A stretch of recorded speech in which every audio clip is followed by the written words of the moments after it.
नमस्कार। आज हम एक बहुत ही दिल को छूने वाली कहानी पे बात करने वाले हैं। ये कहानी जुड़ी है पुरी ओडिशा की जगन्नाथ रथ यात्रा से।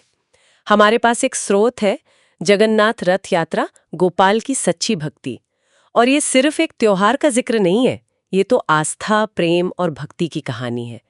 कहानी का जो हीरो है वो है गोपाल, एक छोटा गरीब बच्चा। लेकिन भगवान जगन्नाथ में उसकी श्रद्धा वो बिल्कुल अटूट थी और उसका एक ही सपना था कि वो भगवान का रथ खींच सके। अब देखिए, पुरी की रथ यात्रा तो मशहूर है, हर साल होती है। भगवान जगन्नाथ, उनके भाई बलभद्र, बहन सुभद्रा, तीनों के लिए भव्य रथ सजते हैं। लाखों लोग आते हैं, गलियां भक्तों से एकदम पट जाती हैं। हाँ बिल्कुल। और आज हम इसी कहानी के जरिए मतलब गोपाल की भक्ति के जरिए ये समझने की कोशिश करेंगे कि इस रथ यात्रा का असल मतलब क्या है, इसकी गहराई क्या है। सही। ये सिर्फ एक धार्मिक जुलूस नहीं है, ये तो आस्था की एक लहर है, समझिए। हाँ, तो गोपाल जो था, बेचारा गरीब था, छोटा सा बच्चा, रोज मंदिर के दरवाजे पर जाता था, दूर से ही दर्शन कर पाता था और मन में बस एक ही इच्छा रखता था कि काश वो भी रथ खींच पाता। उम्र कम थी, ताकत नहीं थी, पर इरादा बहुत पक्का था उसका। फिर आया रथ यात्रा का दिन। आप सोचिए, लाखों लोगों की भीड़, धक्का मुक्की, हर कोई बस रस्सी छूना चाहता है। गोपाल ने बहुत कोशिश की होगी, पर कहाँ, उस भीड़ में तो वो खो सा गया। रस्सी तक पहुंचना तो मतलब बहुत दूर की बात थी, देख भी नहीं पा रहा होगा ठीक से, बहुत निराश हुआ होगा वो। लेकिन यहीं यहीं कहानी बदलती है। अचानक से क्या हुआ कि भगवान जगन्नाथ का जो रथ था वो रुक गया। रुक गया मतलब चलते चलते? हाँ, चलते चलते हजारों लोग खींच रहे थे, पर वो रुक गया। कहते हैं रस्सी भी टूट गई और फिर रथ टस से मस नहीं हुआ। लोगों ने जोर लगाया, हाथियों से खिंचवाया, ओहो। पर कुछ नहीं हुआ। रथ वहीं का वहीं खड़ा रहा। जैसे कोई इशारा था भगवान की तरफ से। हाँ, सोचिए ना, हजारों लोगों की ताकत, राजा का हुक्म, पंडितों के मंत्र, सब बेकार हो गए। ये दिखाता है कि भगवान की मर्जी इन सब चीजों से कितनी ऊपर है। शायद वो कुछ और चाह रहे थे। बिल्कुल। और कहते हैं कि उसी रात जो मंदिर के मुख्य पुजारी थे, उन्हें एक सपना आया। सपना? अच्छा, हाँ। हाँ। और सपने में उन्हें भगवान ने कहा कि रथ इसलिए रुका है क्योंकि गोपाल नाम का एक छोटा भक्त है, उसकी भक्ति बहुत सच्ची है, निष्कपट है, पर वो रथ खींचने से रह गया। और जब तक वो बच्चा आकर रस्सी को हाथ नहीं लगाएगा, तब तक रथ आगे नहीं बढ़ेगा। कमाल है।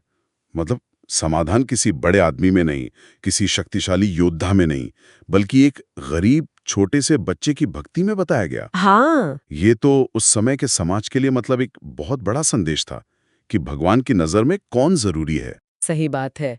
तो सुबह होते ही राजा ने ढिंढोरा पिटवा दिया पूरे शहर में, गोपाल कहाँ है, उसे ढूंढो। सब हैरान थे कि भाई ये गोपाल कौन है और कैसे एक बच्चे पर इतना बड़ा उत्सव निर्भर हो गया। खैर, ढूंढने पर गोपाल मिला, डरा हुआ, सहमा हुआ सा, भीड़ में से आगे लाया गया उसे। पुजारी ने बड़े प्यार से उसका हाथ पकड़ा और रथ की जो रस्सी थी वो उसके नन्हे हाथों में दे दी। सोच के ही रोंगटे खड़े हो जाते हैं, है ना? हाँ। गोपाल ने आंखें बंद की, हाथ जोड़े और मनी मन प्रार्थना की होगी कि हे प्रभु, मुझ में कहाँ इतनी शक्ति कि मैं आपको खींच सकूं, पर मेरी भक्ति, आप बस मेरी भक्ति स्वीकार कीजिए। और जैसे ही उसने पूरी श्रद्धा से रस्सी को खींचा, वो भारी रथ धीरे धीरे अपने आप आगे बढ़ने लगा। जय जगन्नाथ। हाँ, चारों तरफ से जय जगन्नाथ की आवाजें आने लगी। वाह, क्या नजारा रहा होगा वो। जहां हजारों लोगों की ताकत फेल हो गई, वहां एक बच्चे का विश्वास, उसका भोलापन काम कर गया। बिल्कुल, वो सिर्फ रस्सी खींचना नहीं था। नहीं, वो तो उस विश्वास का सबूत था जिसने नामुमकिन को मुमकिन कर दिया। उस दिन के बाद से गोपाल को लोग छोटा सेवक कहने लगे। और ये कहानी हमें बार बार यही याद दिलाती है कि भगवान के लिए उम्र, जाति, पैसा, रुतबा, इन सब का कोई मतलब नहीं है। बिल्कुल, उनके लिए तो बस सच्ची भावना, सच्ची भक्ति मायने रखती है, निस्वार्थ प्रेम। हाँ, और देखिए, ये कहानी आज भी उतनी जरूरी है। ये हमें बताती है कि अगर आस्था सच्ची हो ना, तो उसमें पहाड़ हिलाने की ताकत होती है। सही कहा। गोपाल की कहानी सिर्फ कोई पुरानी कथा नहीं है, ये तो भक्ति की ताकत का एक सीधा जागता सबूत है।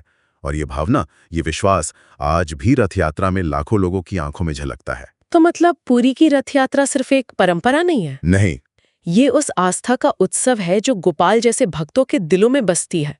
ये दिखाती है कि भगवान और भक्त का रिश्ता कितना सीधा, कितना पर्सनल हो सकता है। जय जगन्नाथ। जय जगन्नाथ। और जाते जाते एक सवाल शायद सोचने के लिए छोड़ सकते हैं हम। हाँ, गोपाल जैसी जो सच्ची निश्चल भक्ति है, उसके क्या मायने हैं आज? क्या हमें अपने आसपास ऐसी निस्वार्थ आस्था के उदाहरण दिखते हैं? सोचने वाली बात।